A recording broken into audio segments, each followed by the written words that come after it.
Hello, everyone. We are live. We tried to Alicia just like upstaged all of us looking fabulous. Guys, I like being in costumes. I love it. I wore purple and black.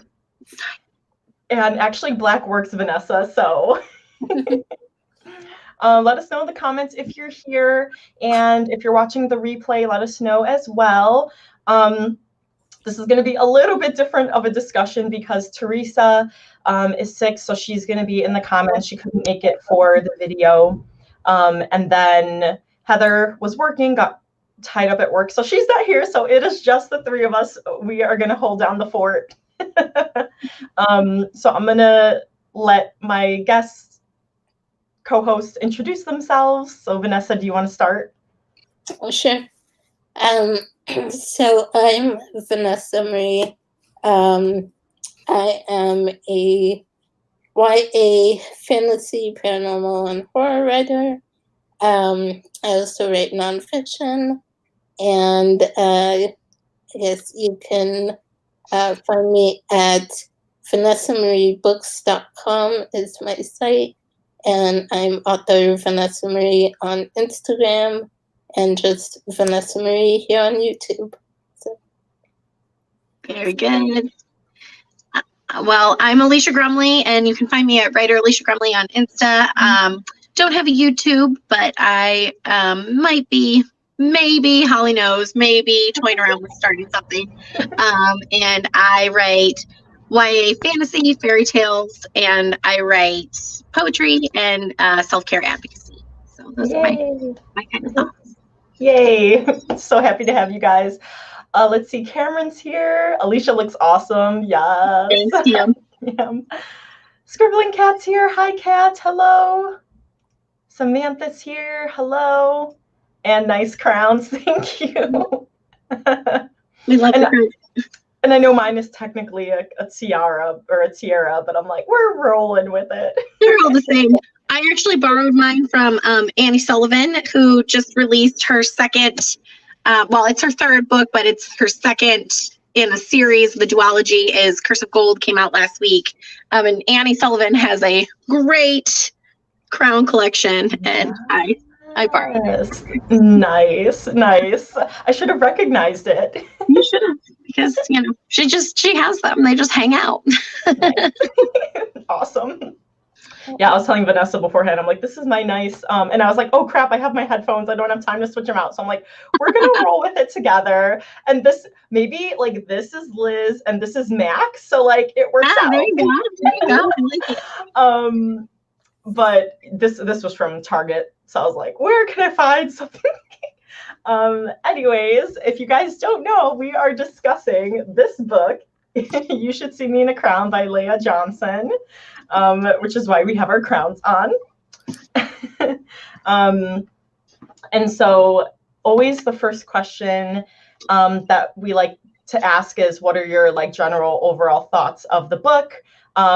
Just a disclaimer, there will be spoilers. So if you haven't read it, you might want to wait until after you've read it. If you've already read it, or if you haven't read it but you don't care, you can keep watching. And then feel free to put in your answers in the comments as well as we go through them. So the first question what are your general overall thoughts on the book?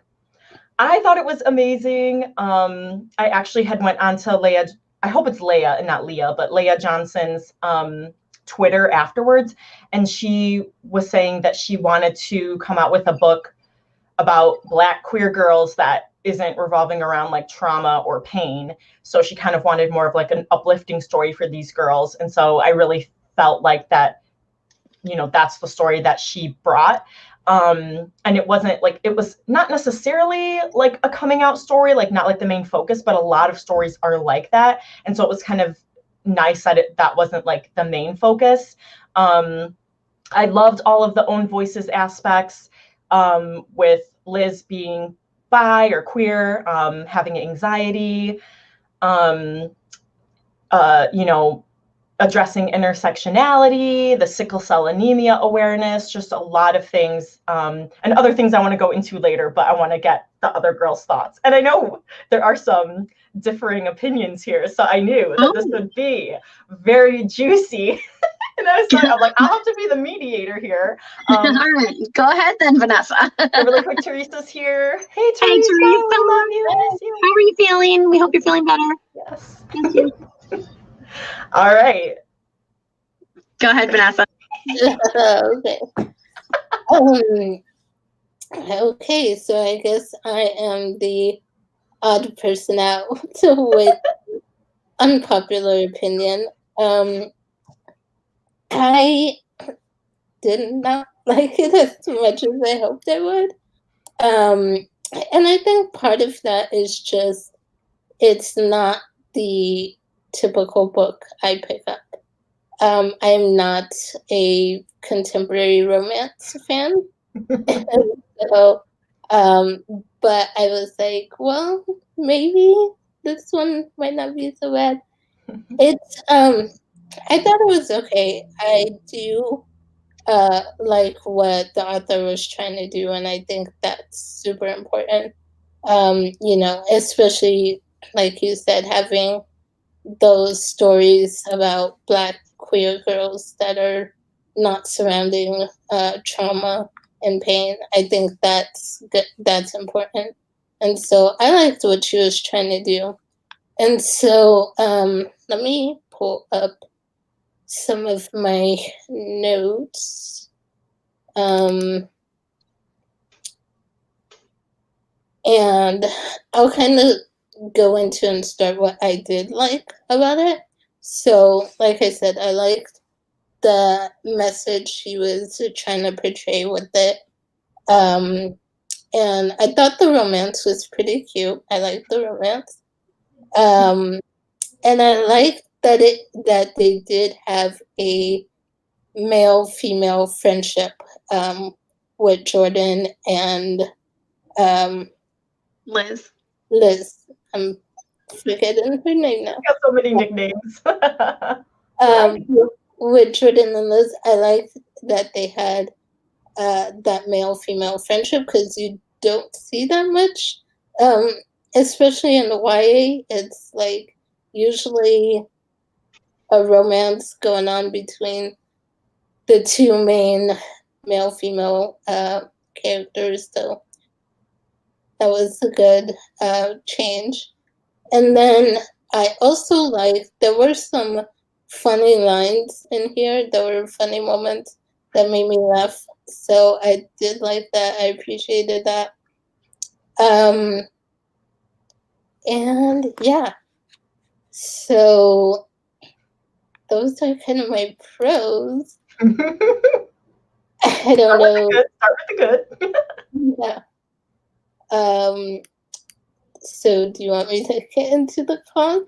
Yeah, hold on. Let me pull up this comment really quick. Cam says, totally agree with you, Vanessa, on the male-female friendship. Yeah. So, yes. Yeah, why don't you go into your cons? Okay, so the cons for me, the characters didn't feel fully fleshed out to me. Liz kind of did, but the rest of the characters felt like very stereotyped. You had the mean girl, you have, you know, the popular jock who turns out not to be so bad. And just like they felt more of like the stereotypical teens, kind of 90s teens. And that was the other thing I was wondering if anyone else, like, because some of the pop references they brought up, I was like, would teens these days be talking about these movies? Or they had mentioned Princess Diaries and Drumline, and I'm like, I feel like that's more my generation. But these are teens in 2020. Would they rewatch? I don't know. Maybe they would. But That is true. I actually did read I really enjoyed the pop culture references, and I will return to talking about the pop culture references. But one of the thank yous was, and I don't know if this is her significant other, but it says in the acknowledgments, thank you to my very best friend and the light of my life, Allie. And then it says, thank you for loving me, for always being willing to share stories with me, and for speaking exclusively in obscure pop culture references with me at all hours of the day. So probably she pulled from like her own experiences, which is more our generation, even though these are teens that. Right. And I think it does kind of help like cement that Liz is kind of an offbeat character. You know, she likes things that are kind of vintage anyway.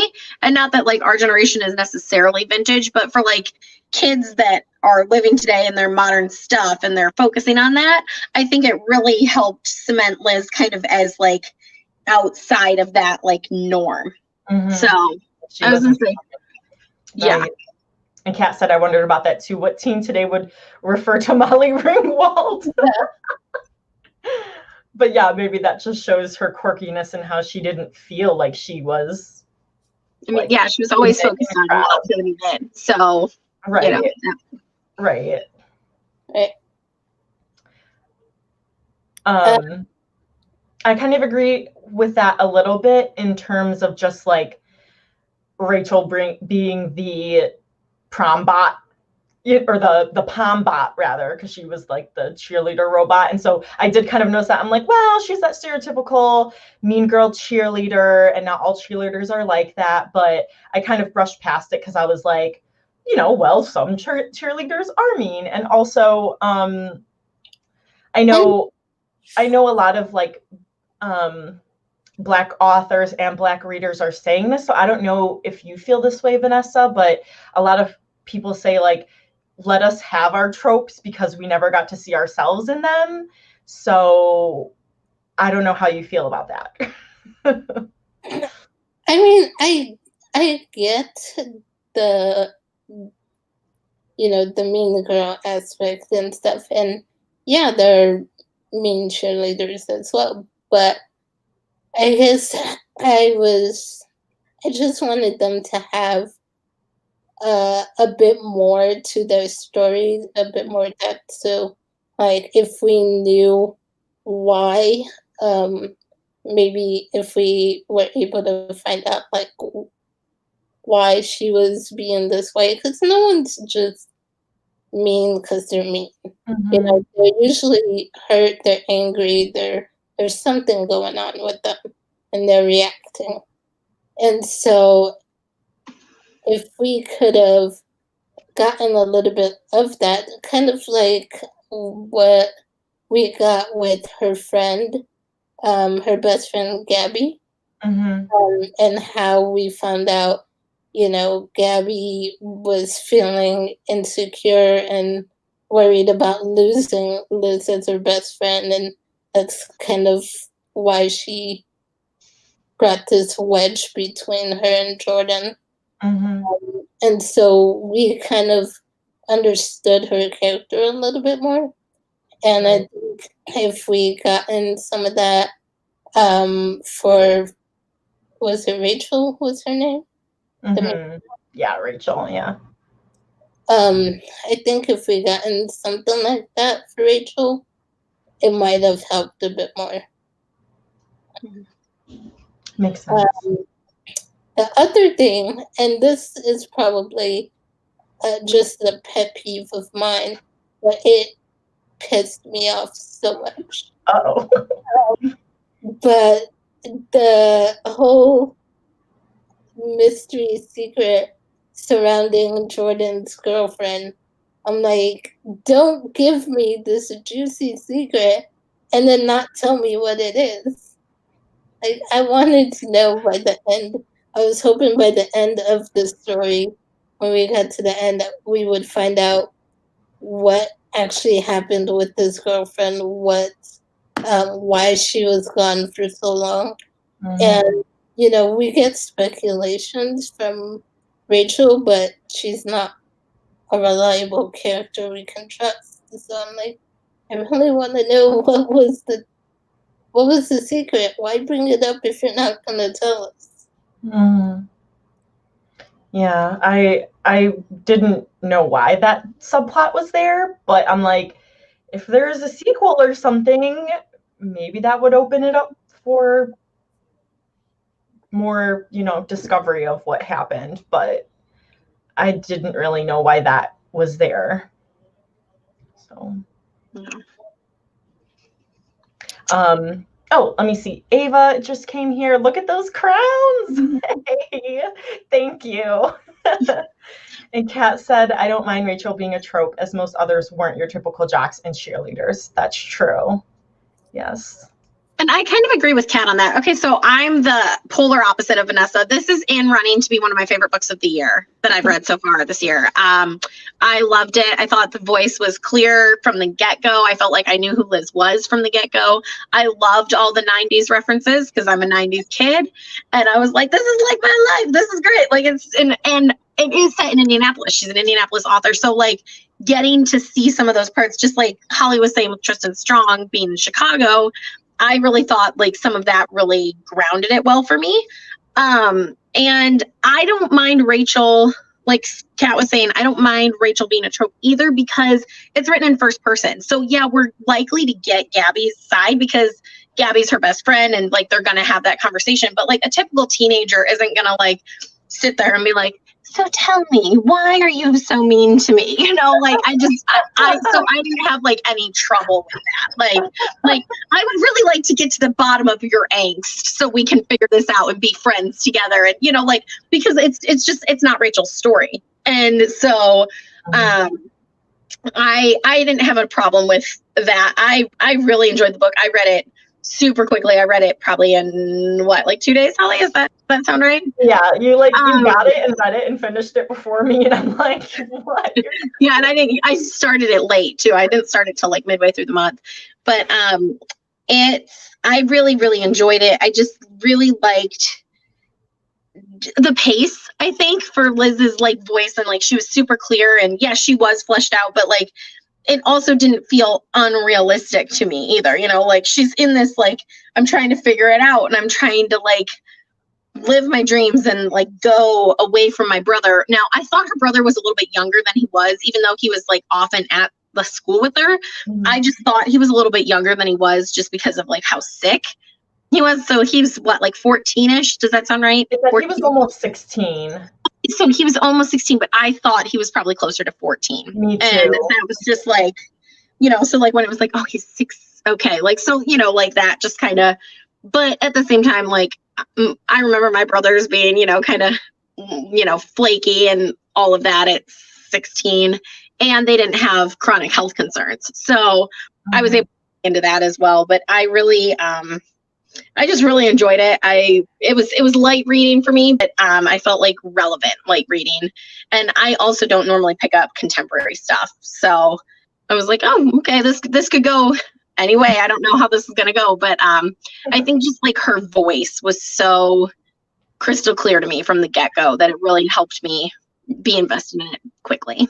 What I wrote, I was like, the first thing I wrote in my notes was the first line mentions Beyonce. Oh, I'm in for a great voice. Like I knew. I was like, she just had Beyonce in the first line. It was Hamilton within the first couple of pages. Like it was like Hamilton, and I was like, yes, girl, yes, girl.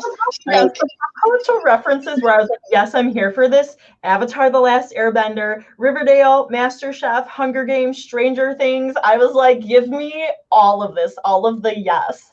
Right, Dirty Dancing and like the Smart House. I think there's a reference to Smart House in there, and I like loved that Disney Channel original movie, so it was like so much fun. Yeah, so I enjoyed them, and like I said, like I didn't have a trouble believing it, partially because like this is my references, right? So like I got them all right away, but also like she was weird anyway. She was kind of weird and into weird things and talking about like her thrift store stuff and like, you know, her. I think, didn't she say she liked like Pink Floyd shirt? She had a Pink Floyd shirt that she was like rocking for a while. So like, that's not really our generation either. But you know, like when you start getting into that, like weird begets weird, and I'm good with it because I'm so weird. So like, Yes. Yeah. We're here for it. Exactly. Let's see. Kat says, I tried to tell myself that it's more like real life. Sometimes you don't get to know why other people do what they do. But since we get that in real life already, I'd rather have answers in books. That is true. I agree with that. Teresa says, I have a son with sickle cell, so it was nice to see it present in this book. Oh my gosh, I didn't realize that. And yeah, Teresa, did you feel like it was, sorry, Holly, I didn't mean to interrupt. But... Oh no, I just said like, I didn't know, you know, all those things that could happen. So it was like a really good learning experience for me. So yeah, did you feel like it was a fair representation of some of what you've seen with the disease? We'd love to know your thoughts on that. Yeah, totally. Let's see our next kind of question. So what was your favorite part of the book? We'll do favorite and then least favorite. So my favorite part, #mighty. So all of like the Mac and Liz scenes, or Elizabeth and Amanda, however you want to go about it. Like, because like you said, Vanessa, like I thought those scenes were very sweet and like swoony. I really liked their relationship progression because I felt like it was like at a perfect pace and believable. Like it wasn't like slow burn, but it wasn't like insta love. So it just like was really sweet. And I liked the contrast of like Mac being so like outspoken and open with herself, and then Liz being like, let's keep this between us, but she really liked her. So when they did like, you know, get together, like I was like, yes.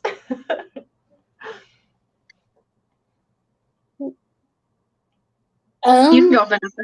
Yeah. I'm trying to think. Favorite scene. I think probably I would say when Liz is in the principal's office. She got called in because people found out about her, and Gabby comes in and she's like, kind of, Liz was like, she should have been a lawyer, or she should be a lawyer or something, because Gab just comes right in and like tells the principal off basically. And so I think I like that scene the most. That was a great scene. And then Madam Oh yeah, their teacher. Yeah, the teacher. She was like, well, if you do this, then I'll report you too. So she kind of helped back them up. So it was kind of like okay, she's good for now. She's not getting kicked out of the prom. That's the other thing that I was like, that's the other thing in here that I was kind of like, okay. So I'm confused because, we're told that this town is not very accepting of queers, and there's a lot of prejudice and hate and stuff. But we only really see that from the principal and Rachel.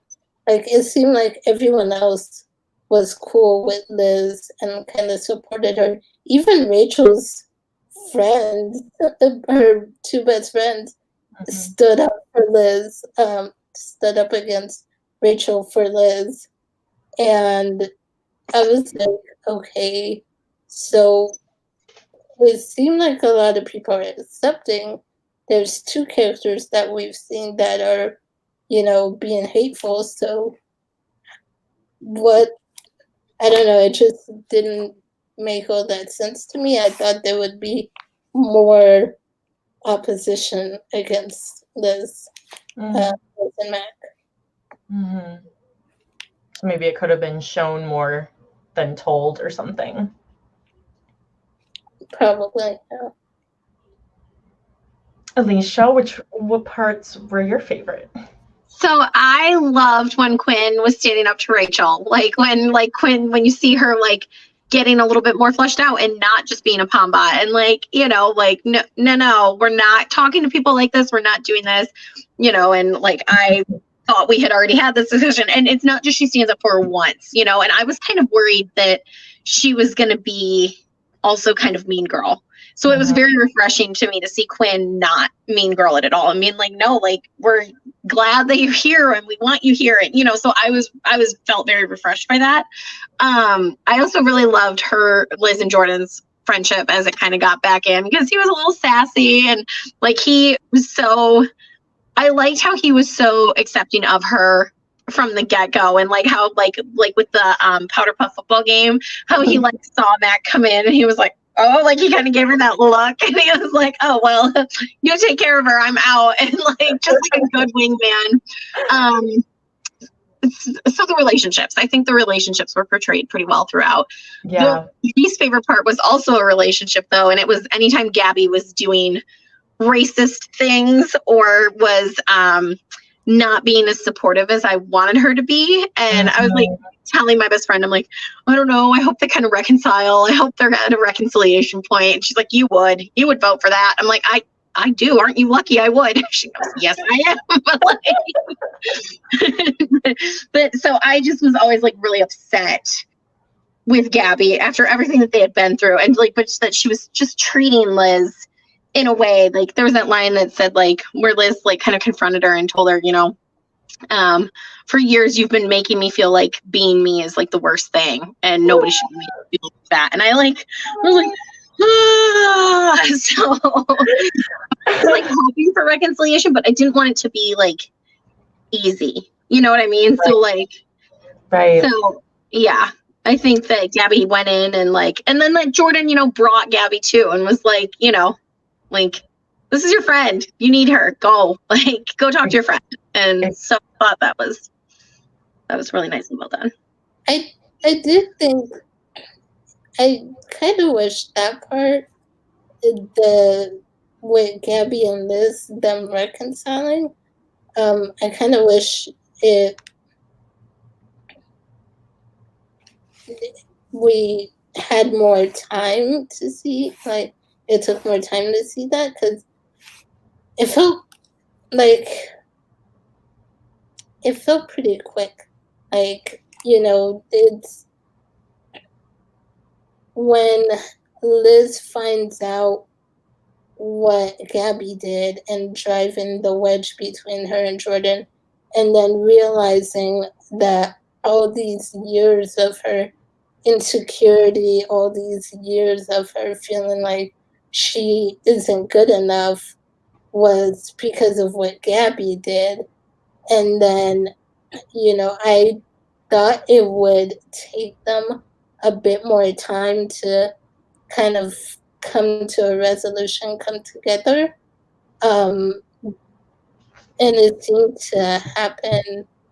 I mean, it's a short book, it's a fast read. So, you know, it's going to feel like it happened kind of quick. And I kind of thought there would be more there, more that they would need to work through before it's like, okay, we're best friends again, we're good. You know? Yeah. For me, I don't know. I was like, it's the end of the school year, you know, like the last thing I wanted at the end of my senior year was to be fighting with my best friend. So like, yeah, like, and what Gabby did was bad, you know, like that, like I said, like that was my least favorite part of the book was what Gabby did to her. But I think for Liz, just like coming into herself and being as comfortable as she was by the end of the book, as presenting herself as who she was, I think that was kind of like, okay, like one way or the other, we'll figure it out. And she did lay that out. She said, like, you cannot come for Amanda anymore. You cannot, you owe Amanda an apology. And, you know, I think if like she had like let that slide a little bit, then it would have felt fake to me.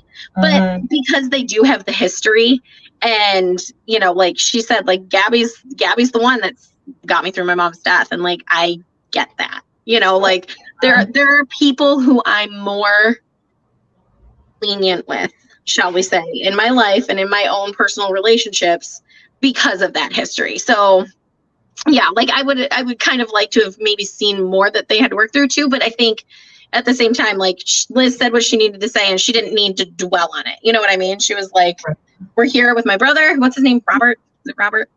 Like, we're here and, you know, like there's other more important things going on than this fight. So I think to me, that's kind of what it was too. It's just because at the end of the day, you know, there's Robbie? Was that his name? I can't remember his name. Why? I just read the book. I don't know what it is. Robbie. Robbie. Yeah, so Robert. Yeah, you're right. I mean, it was in the neighborhood just because it's a no, wanted to go through the comments really quick. Cam said Liz was a quirky, unique character with lots of interesting aspects. Definitely. She was definitely 3D. And Teresa said, yes, the crisis he experienced is real. It happens like that, and it's painful. You feel helpless because you can't take the pain away. Ugh, that's hard. Kat said, that scene made me mad. Somebody else puts up a poster and he considers kicking her from the race. Where the heck is the logic in that? Yeah, it's that like injustice because they have their biases and, you know, they had their rules that they weren't going to change. And so any little thing that they could do to knock against her, they were going to do that. Yeah. And then Teresa said, I love the Adidas comment by her brother on page 71. Oh, okay. First of all, that tracksuit is vintage Adidas. They don't even make those anymore. So I feel like you should put some respect on her look. That's hilarious. But she's like, I'm not a little behind. Out of 25 girls, I'm currently ranked 24th. Yeah, there were so many points where I was laughing out loud at this. And I think that's one of the things that really endeared me to this book too, because I was just like, that is so funny. Like anything that makes me like actually laugh out loud while I'm reading and not just chuckle, I enjoy. So my least favorite scene, or like my least favorite part, this is actually really funny, was just near the end. I was reading and she freaking wrote, I released the breath I didn't know I was holding line. I was like, no. I was like, no. And okay, so not only did she write that line, she also said, and Mac, or like, and Amanda did the same or something. How do you know Amanda didn't know she was like holding the breath? I was like, no, you loosed the breath that you were holding, you didn't know you were holding, and then Mac did it too. So like that was my least favorite part. I was like, no, this line. I didn't even care. I was like, that's there. One of the groups I'm part of online, like it's kind of like the running joke to like find that in books because it's like a really like commonly used phrase that writers use. So I know. It was my funny. I don't like this because I'm just like, oh, cliche line that's like in every like yeah. So do we want to go through some of the lines or quotes that we really liked? Sure. I think that would be fun. Yeah, there were lots of funny ones, and then also ones that I'm like, oh, you're gonna make me cry. Like when Liz, so I really like this.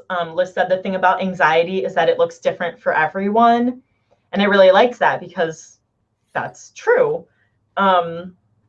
Also, this line really resonated with me. Silence and shame aren't the same thing, not by a long shot, but sometimes silence is simpler. And I was like, I want to cry. I had that one marked too, yeah. That one was beautiful. Let me see which other ones I did. Oh, this one was a swoony one. Amanda is still dancing but smiles at me like, go ahead, I'll be waiting for you when you get back. And I realized that she always looks like that, like she'll always be there when I come back. Oh, beautiful.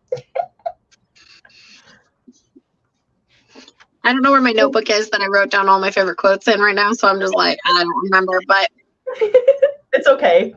I have one more. That's the last line of the whole book, because here always we deserve this good thing. Mm-hmm. I was like, yes, yes.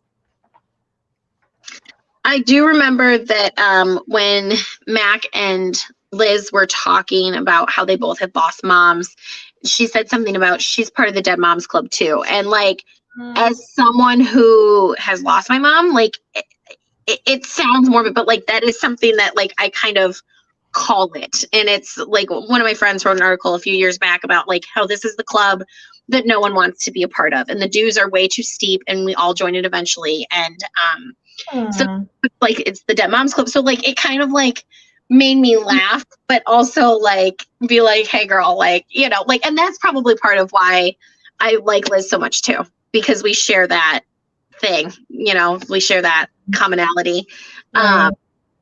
So yeah, like not like so much like a favorite line, but I just remember like feeling like, yeah, that's real. Like that's something that I call it. And that's something that some of my other friends like, because it's not a joke, but it's just like, it brings some kind of like humor to a dark situation, you know? Right. So.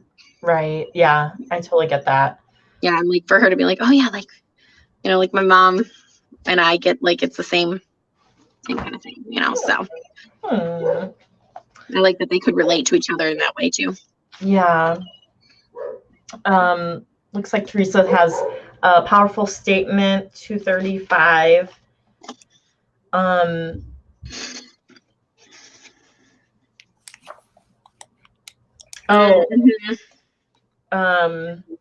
So I'll say the stuff behind it. This was the principal talking, I think. You could make history if you just follow our rules. You could be a real credit to your people if you just straighten up and fly right. You could actually be worth something if you would shut up and take what we give you. And I know then what I've always known, Campbell is never going to make a space for me to fit. I'm going to have to demand it. And I love that too, because it connects. I'm sure I marked that too, but it connects to that quote at the very beginning, the one that starts, place in which I'll fit will not exist until I make it. Yes. It's like that connection. Yeah, I remember like, oh yeah, that's the quote from the beginning. Oh gosh, I love that. Teresa says she's part of that club too, lost my mom last year. I'm so sorry, Teresa.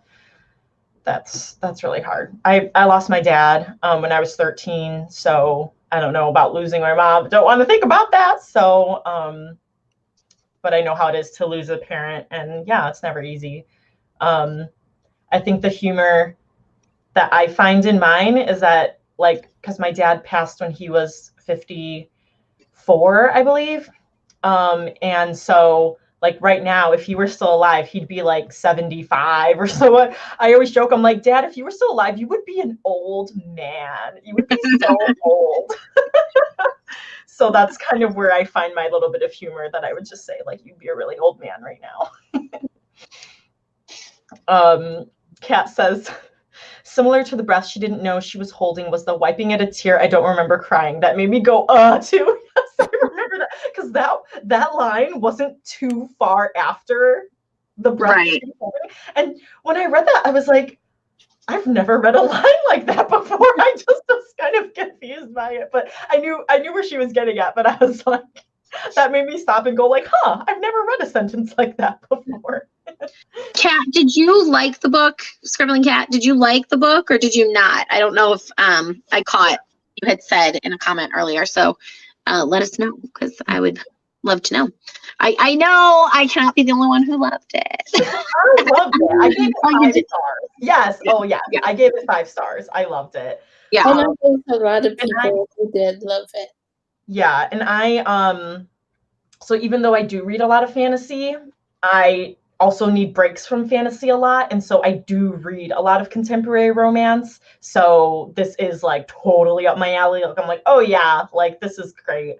And I think it was sweet. I liked that it was sweet, but I also so talking about her sexuality for a second, right? I really liked how it gave such, I feel like, now I may be wrong, but I feel like there was very good representation here, because it just gave the, like, this is a normal relationship feel to me. Like, I've got a crush on this girl and she's so cute and she's giving me butterflies and I don't know what I've been doing except for kissing Amanda McCarthy for the rest of my life. And I feel like anytime that we can give that kind of normalization to things that are normal is important. You know, like that's one of the reasons why representation matters so much, because I've always been able to see myself in books, right? And I know that being an ally to the LGBTQ community, that has not always been the case for people.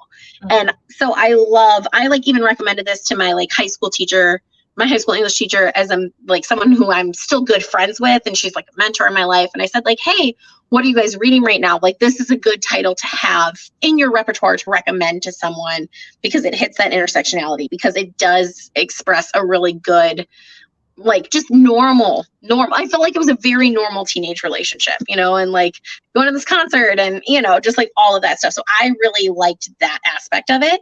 And like I said, I don't know that someone in the LGBTQ community would feel the same way, but I hope that they would, because it just felt like other romance stories that I've read. And I liked that, because I want to see, you know, I want people to be able to see themselves in things that we read. Exactly. Yeah. I feel like, that's why I read through the acknowledgments, but she wasn't outspoken, because I'm like, I was trying to see, I'm like, does she say she's, you know, LGBT? Does she have like a rainbow flag on her Twitter? You know, so I was trying to see that, but so that's why I was looking in the acknowledgments. So I was pretty sure that was own voices. So I was like, well, this seems like it's from her experience. I got the own voices feel to it too. Yeah. But so, I don't, you know, we never want to assume, but I did get, if it wasn't an own voices story, it's a very well portrayed story. Yeah, but it makes it seem like it's own voices to me. Oh, I have to shout out Vanessa, because if this wasn't own voices, then she likely got sensitivity readers.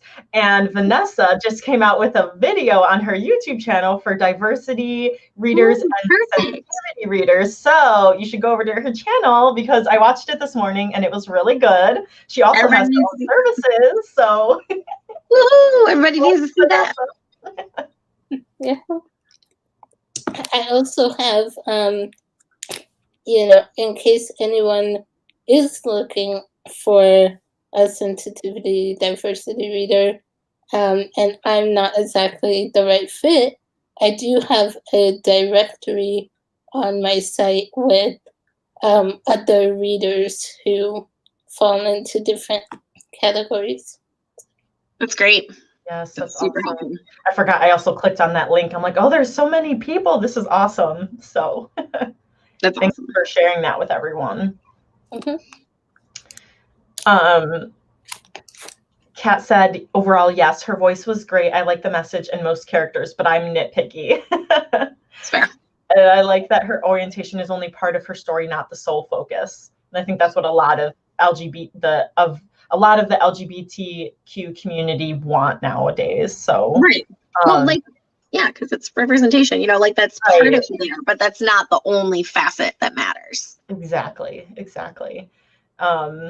So Kat, that's good that if you're nitpicky that you still enjoyed it. I would be like, she likes my story. It's like, you know, when your toughest like critique partner, you're like, oh, they said some good things. Okay. Something that I did want to touch upon was that obviously only a Black woman could, well, I guess Black men could comment on too, but mostly it happens to Black women, is the whole touching their hair thing. And I really appreciated that Leah put that in there. It was the flashback of Liz's first day of high school, and Jordan's new friend, who she didn't even know, started touching her hair, calling her feisty, saying, don't you want to have some fun?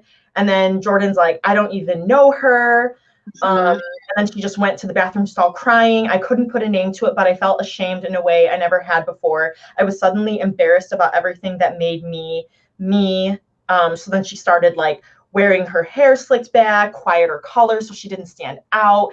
And that just like broke my heart. I was so glad that she put that in there. The hair thing is huge for Black women.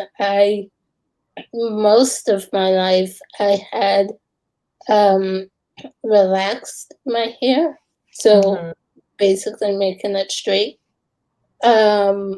and it wasn't until a few years ago, because I had tried a different style and ended up kind of breaking my hair a little bit, so ended up chopping it all off and starting over. And that's when I, kind of embraced going back to the natural curls. So. Nice. And it looks great. Well, right now it's just tied back. So. You should have had the hair out and about, like this. That's why I love this cover so much. I was just gonna say, I love the cover. Yeah, like that's one of the questions in this discussion that we usually don't talk about. But I love the cover because like her hair is just like, yes. She's got like the gap tooth. I was like, yes. She's got the little crown. I just like loved this cover so much. Well, and I think it makes so much sense too because it took so long to get to that freedom of wearing her hair in its natural state, and so like I really liked that. I liked that we see her looking proud and beautiful, Right. Yes. The whole hair thing was something I heard for the first time this year. Like, no, you can't just go and touch other people or their hair. Yeah, exactly.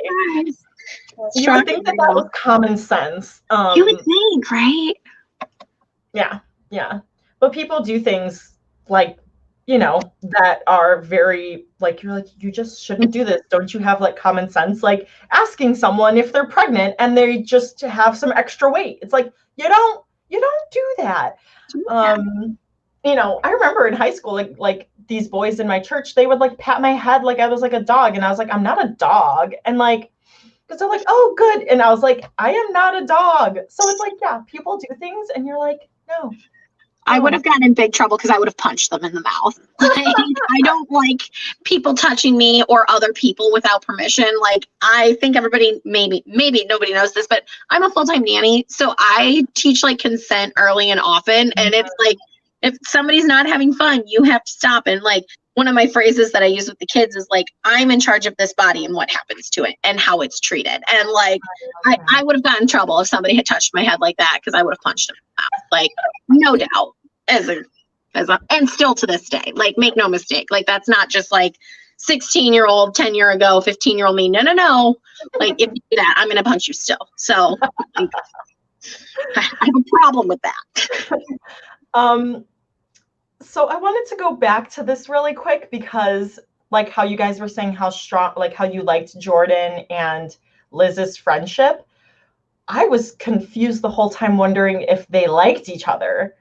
And at the end, especially at the end when Liz says like, after she won prom queen, yay, we didn't give that spoiler away, but spoiler, she wins, she makes it. But like, so she was saying like she was 85% sure that love was for Mac, and then I was like, what's the other 15%? Is that for Jordan? Like, I was really confused by the 85%. And I always kind of felt like, I don't know, like when he like, touched her wrist to ground her with her anxiety because he knew that that's like what calmed her and he was always there for her. And I kind of felt like there was maybe something there. Well, and he kind of admitted to it, and Gabby pointed it out that he liked her earlier, so like I think like they're like that was, I had that thought at first, but then when I saw him wingmanning for her, I was like, oh no, he's chill and like he's been like doing all that stuff. And I feel like the 85% too was just like her like being like, I've only known Amanda for a little bit, like I haven't known her as long, so I'm not necessarily sure it's love, but it's starting to feel quite a bit like love. So that's how I interpreted that. Got it. I guess especially too since he gives Mac his like prom king. Right. So right. Yeah. And his girlfriend's back, and so like I think like in another life there's still that like potential, for them being together if Gabby hadn't ruined the friendship. If right. But like I think that they just really had a good friendship, and but I did wonder it at first. I'm like, what is this? But then like he started wingmanning for her, and I was like, oh no, he's a good friend. So that makes sense. Good. Thanks for clearing that up. Thank you. That's all I'm saying. That's all I'm saying, Kat. I agree. Thank you. It's a reasonable reaction, because keep your hands to yourself, or I'll keep them there for you. So yes, I love that. Let's see, what else did I have in here? Well, I guess we kind of went into who was our like least favorite character. I guess for me, I mean, I wanted to put, so besides the racist Rachel, I did kind of say Gabby, because I really, when I first like met her, I was like, oh, she is totally here for sure. Like, we're going to get you to win, you know, showing all the times that she was there for her, but then seeing all the times that she wasn't, and she was trying to change the way she looked, and with, you know, and then not giving Jordan's apology letter to Liz, you know, just being pushy. Then I fell out of liking her. So then I guess I kind of made her not my favorite, like then she wasn't my favorite character. Or she was like my least favorite character in that sense, because like I felt like she was so there for her, but the times that she let Liz down were really, really hard. And that's why it's nice to see Liz with Mac too, because even though they've got some stuff to work through, I just don't get that feeling that that's going to be one of their issues, that like that being let down and that like sense of betrayal and stuff is not going to be one of their issues. I mean, every relationship has issues that it's got to work through. It's communication, it's betrayal, it's, you know, whatever it is. And It was nice to see that kind of like opposite side, because she's definitely romantically involved and interested in Amanda Mack, right? But like at the same time, they're good friends and they're compatible on a friend level too, which I think is important to see. Right. Especially in a YA, you know, like that it's not always just like different, right? And not just like different clique overcoming, you know, like, oh, we're different cliques. I'm the jock, and you know, like, I'm in love with this person. Yeah. So I thought it was a good representation in terms of that too. Yeah. I think the character I was most annoyed with, other than Rachel, was the principal. Because I was like, and I forget what scene it was or what exactly he said, but he said something that really pissed me off, and I was like, I expected from the teens, but you're a grown-ass adult. Like, right. He was rude, and he was being racist to her and to her face, and like didn't care. And I don't feel like that was a fabricated incident from the author either, unfortunately. Right. I feel like she drew on something that probably had happened very similarly. Yeah. Cam says, I think Gabby was a complex character and had a lot of stuff going on for herself. Yeah. I don't know who least favorite was. Yeah, because like Rachel is like so like she's the obvious, you know, like Rachel's the obvious. Girl, quit it. And I think I disliked her so much that like all my other dislike for other like the other things, like I really was upset with what Gabby did. To like all of those times that Gabby was not being the kind of friend, because I know good friendship and I have good friendships and I am a good friend. And I'm like, girlfriend. And so like to Cam's point, like, yes, she is complex, but like you can only get away with being shitty to people and like using that for so long. Like at some point you're just shitty to people, right? So like, like it's good that Liz is there to balance. And it's also good that she has Mac, because I'm glad they made their reconciliation. But I think like as Liz grows and becomes more of herself, she needs that other side of things too. And her other friends, what are her, like her friend Stone, and then their other friend who like didn't always agree with Gabby. Britt? Was that her name? No. What was it? Was it Britt? I thought it was something with an E, but I can't remember. Oh, I forget. Britt, Rachel's friend that was friends with her twin. Yeah, but the one that like came in and like designed like the new posters, like okay, we have to say, I do love the slogan, right? I do love the new slogan, F your fairy tale. Like, and I love fairy tales. Right.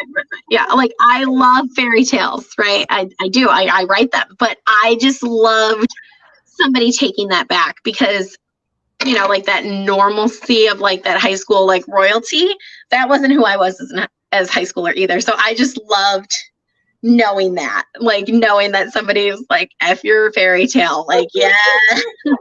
Yeah. And like making it your choice, is like different. So. Yes. I liked the hashtags, the Candle Confidential app, the little like moments where there were like the texts and stuff. So I kind of liked that like technology aspect that they had in there because I'm like, yeah, when I was in school, we passed around like actual notes, or little arrows and hearts and stuff. And now kids text each other, and I'm like, oh, they don't pass notes anymore. This is sad. I guess that's true. They probably don't have any use for passing notes anymore. Yeah. But so yeah, I liked that aspect. I always like when there's like different things in the book. It's a fun play. Any last minute things you guys want to talk about for the book? Holly, did Heather tell you anything? Did you guys have a chance to talk? No, she didn't. Okay. Yeah, because she like got to work and then she's working right now. I know. It's hard. I know. But we'll try to make sure that next time no one's doing anything before or after. But good luck. Like there's 5 of us. So I feel like we shoot for the best and we hope, Right. So usually I have the next book, but I did not buy it yet. Alicia's got us covered. A Song Below Water is our October book club pick by Bethany C. Morrow about Black sirens. Super and excited. Vanessa is pumped for this, you guys. Pumped. She is here for this. On my TBR for this week. So yes. It's possible Vanessa bought that even before she got You Should See Me in a Crown. I'm just letting you guys know. So tune in for our discussion next month because it's going to be awesome. Yes. Yay. So I'll be posting something about A Song Below Water. And then we have something fun and different for our November book club picks, which Alicia and I will scheme on. So that's I'll give you a hint that it will be short so that you guys could do NaNoWriMo, but still we will have a book to read, if that makes any sense. Because at least 3 of us are NaNoWriMo writers. So Vanessa, are you a Nano writer? Yeah. Do you write? Okay, and Teresa, I think Teresa, let us know in the comments real quick if you're still on, if you're a Nano. So I think we are all potentially, if not all of us, 4 of the 5 of us are Nano writers. So yes. November should be fun. So this will be good. We can read, but then still get our write on. Thank you. Well, thank you guys. Oh, let's see. Random suggestions for Own Voices book, Parachutes by Kelly Yang. Ooh, I'm going to be writing these down. So yeah, write it down for the new year after. Since the throwing racist lines out there as if it were normal came up in this book too. Ooh, yes, thank you. I'm going to write this down.